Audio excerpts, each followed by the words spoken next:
Good afternoon, everyone. My name is Steve Sawyer. I'm the Secretary General of the Global Wind Energy Council, and we're the lead partner in the Facilitating Offshore Wind in India Consortium, the FOWIND Consortium for short. With me here today are our partners, Matthias Steck of DNVGL, Dr. Chandrasekaran of CSTEP, and Mr. Pillay from WISE. And we're going to tell you a little bit about the project, but the main focus of the presentation really is to give you a flavor of the summation, if you will, of our first year, a little bit more than a year of work with the pre-feasibility studies for offshore wind in Tamil Nadu and Gujarat. Now, I'm not going to go through the details of the project. You will have the availability of my presentation online. The FOWIND website, which is hosted by partner CSTEP. But a couple of things to raise that just yesterday we signed an agreement with the National Institute of Wind Energy, which cements our long-term cooperation with them in relation to data collection for developing the sites off of the coast of these two states. And we're also grateful for the support that's been offered to the project by the National Institute of Ocean Technology, all of which has been facilitated by, of course, our close relationship with the Ministry of New and Renewable Energy, and it is ultimately for, well, at least partially, they're one of our key stakeholders and whose job we are trying to make easier. Offshore wind really is a different technology than onshore wind. The turbines look the same. They're shaped the same, they have three blades, they're spinning, they're generating electricity, but it's really a different business, it's a different industry.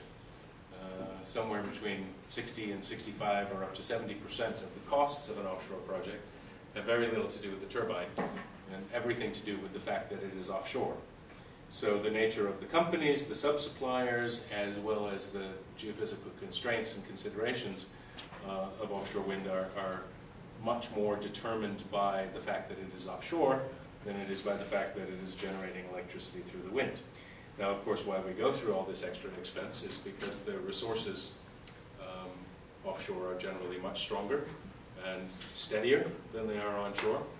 So it's sort of a higher risk, but also much higher reward opportunity. And really what we're trying to do with this project is to take some of the early steps in developing the possibility for moving this technology out of Europe and out of China and here into India.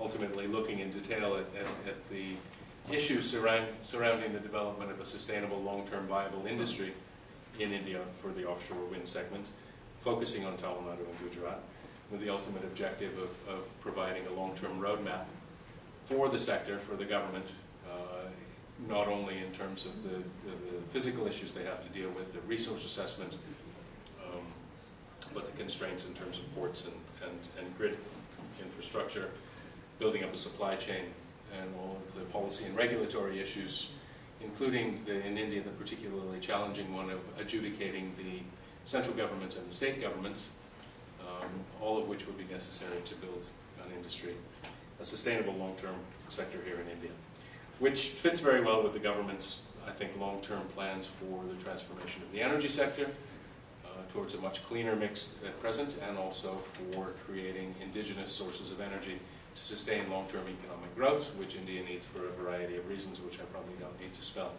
out for any of the audience. So that's the objective. We've had some successes. We've had to adjust our strategy, of course, as no good battle plan survives first contact with reality. But we're on track, and we hope to have, at the end of the project, a very good result.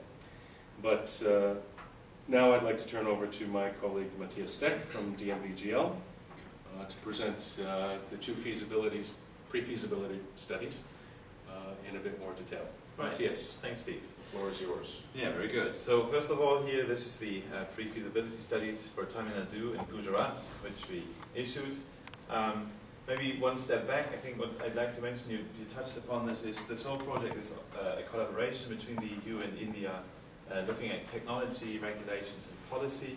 and it's supposed to be a platform really to facilitate research and development on offshore wind in India as well, which could be a very viable energy source for this country. So in these feasibility and pre-feasibility studies, we try to figure out how to best possible deploy offshore wind for India, and the focus in the pre-feasibility studies was really to map, based on available data we could source, where there would be viable locations for offshore wind farms.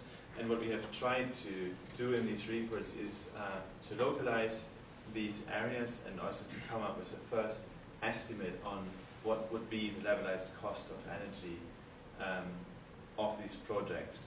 So also I do have a presentation which I assume you can download from the FOWIND website. I will walk through this now. I try to be short. Maybe first of all on the successes you mentioned, Steve. So when we went to year one, we published an inception report. We did an offshore wind policy and market assessment report. We did the pre-feasibility reports, as mentioned, for Gujarat and Tamil Nadu. There was a field visit and a study tour to Germany, and there was also an initial stakeholder workshop. And which is ongoing now is we need to refine the findings. So the next very important step is that we do measurements in the fields which we have identified. So we are at the moment planning the LiDAR campaign to get wind data from the particular sites and then re-evaluate or refine our findings. So this is a big part what is going on in year two. There will be an infrastructure assessment on grid integrity, port study, supply chain, and things like that. In year 3 and 4, we are then going for the installation of LiDARs, have stakeholder roundtables, and then finally we want to come up with the mentioned offshore wind outlook 2032 and a respective pathway for the industry.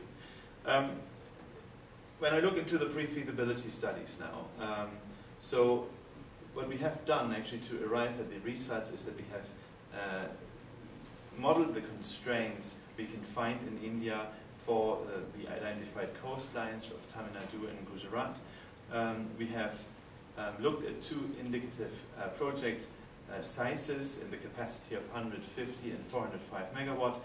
We have looked at different turbine generator sizes, 4 megawatt and 6 megawatt. We have tried to make an assessment of energy production per year. And we have identified indicative capacity utilization factors. So I would like to draw your attention now to the map of Gujarat and potential development zones. So you can find that we have identified the zones A to H along the coast, and you find a different color code which is telling you the viability of the project. So the greener the project, the more viable you can say this is. This is actually something which is a quite complex process. It looks easy when you look at the map, but this map results out of a mapping of all the constraints you have. That is bathymetry, that is shipping lanes, that is obviously wind resource, it is the soil properties. Finally, you want to find out where it is most viable to build a project. And I think a very good summary is when you step to the slide number 12, where you find a graph where we have plotted the levelized cost of energy against the zones A to H. And you will find, just as an example, that the zone G comes up with a quite high price in the levelized cost of energy compared to the others. And there are reasons for this. The average wind speed is comparably lower than the others. The water depth is plus 40 meters, quite deep. The minimum distance to an existing substation is fine. It's compared to the other projects, maybe rather short, and it's a reasonable area. But we have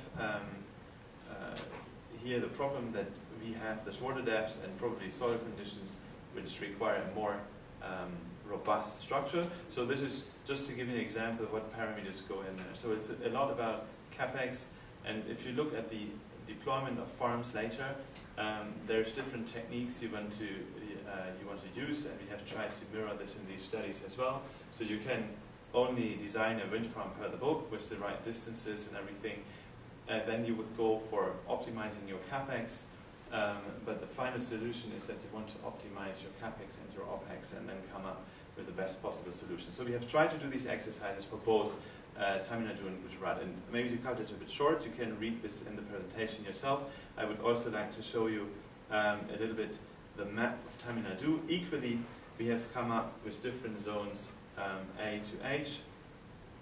Equally, we have this color coding here as explained before. So the greener, the better the viability of this wind farm. Now a little bit of an outlook, what will come next. So the recommended ongoing work is, as I already mentioned, an on-site wind measurement campaign to refine the results we have so far, and which will then result into a full feasibility study. We need to do an extreme wind speed study, also considering typhoons, which has something to do with also the survival of the asset on site. We need to look in more data, constraint data, mid-ocean data, ground-related data, because finally, if it then should result at some point in the construction of the wind farm, you need this information, a high degree of detail. It's then at that stage all about minimizing the risk of building a project offshore. We will do a bit more detailed logistics and infrastructure study. Again, this is actually also to come back to the whole purpose of this project, a big opportunity for the Indian industry, because with offshore wind we will not only generate energy, it will also be a boost for related industries, harbors, EPC contractors installing on site, companies building the substructures. We will then need to make sure that we can introduce the power we produce into the grid. So we need a grid connection and transmission study. We do renewables, so we want to be environmentally friendly, but we also want to be socially friendly. So there will be environmental and social impact studies, stakeholder engagement workshops, and then finally this should all result in a support to a national and local policy development for the guideline how to build offshore wind in India. And I think that's just what I wanted to say. Okay, thank you, Matthias. Dr. Chandrasekharan. Thank you, Steve. The pre-feasibility studies carried out indicate that the Gujarat coast and Tamil Nadu coast each have a potential of 100 gigawatts of wind power. Even if you harness 10% of that, it will go a long way to meeting the renewable energy requirements of the country. Now, the pre-feasibility studies are based on the existing wind data, which are wet mass data and also satellite data. And they are based more or less on a wind speed of 8 meters per second. Now, to improve this and to get a better appreciation of the wind distribution of the wind on the coastline, one has to install a more sophisticated system to measure the wind speed, not only in a given location, in a spread of locations surrounding that area. Now for that, LiDAR is extremely useful. And I'm happy to say that we will be procuring a LiDAR and we'll be interacting with National Institute of Wind Energy and cooperating and with FOWIND project as a consortium implementation mode.